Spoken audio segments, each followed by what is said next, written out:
Macon seems to be one of these places that I've never been, but everyone I know, whether they live in Georgia or anywhere else in the world, apparently has been here.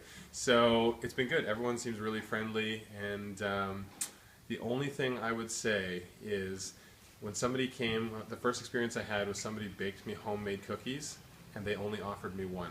So I was a little annoyed. I think next time they need to do a whole plate for me. Well, we've asked our Facebook fans at the Telegraph some questions they would like you to answer. And number one was, how did you get your start? Well, what happens is when a boy and a girl meet, their mom and dad. Oh, you mean skip ahead a little bit? Yes, skip ahead to the fame and fortune. I've been acting since I was a kid, and when I was coming out of high school, I didn't want to be a struggling actor. So my brother and I decided, let's invest in real estate. So we bought every book we possibly could on real estate, read everything we could. We managed to buy our first house at 18. We fixed it up and we sold it for a $50K profit, and that's when the light bulb went on and we thought we could make a business out of this.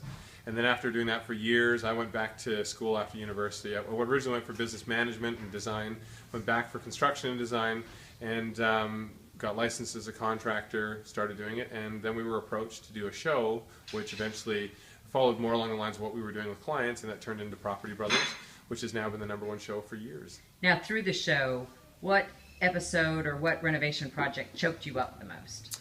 I love working with families, and everybody has a different story, and sometimes you can see folks who are they're good folks and they've worked hard their whole lives, but for one reason or another, they've had some misfortune where they have not been able to attain their dream home, and really are living in a situation that's far from that. So the ability to come in and show them the path and roll up my sleeves and help them get into their dream home, that means a lot. And also working with somebody like Dove Men Plus Care Hair, they give me the ability to come into a beautiful home like this and actually have the means to renovate it. Who do you look up to in the business? Who do you try to emulate? I emulate anyone who stands up for quality. So, a friend of mine, Mike Holmes, is an example. Really make sure that things are done right. Most of what we do is actually fixing problems that somebody else has caused in the past and making it safe, because most homeowners only look at the cosmetics. I'm looking at the home to make sure it's safe and that it's efficient.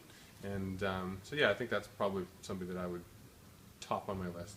The big news this week, speaking of lists, is that you and your brother Drew are some of the sexiest men alive. What's that been like for you? You're mistaken.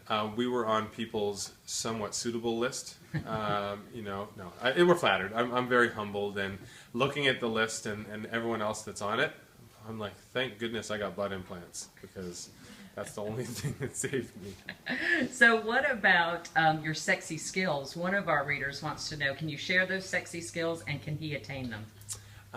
All the skills that I have learned, anybody could learn. I went to school for it. A lot of it I learned from actually just getting out on a job site and learning from pros who've been doing this for decades. Now, he was talking about the sexy skills now. Like my strut, my blue steel.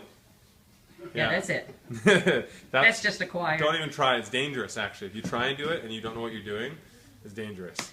Okay, and the #1 question that was asked multiple times, why don't you shave? I do shave, actually, but I have it set to exactly 3.5 days growth. That's just how I roll. I have a very meticulous and strict manscaping routine, and yeah, I don't know. I don't like being too clean shaven. I like having a little scruff. Nobody's ever complained.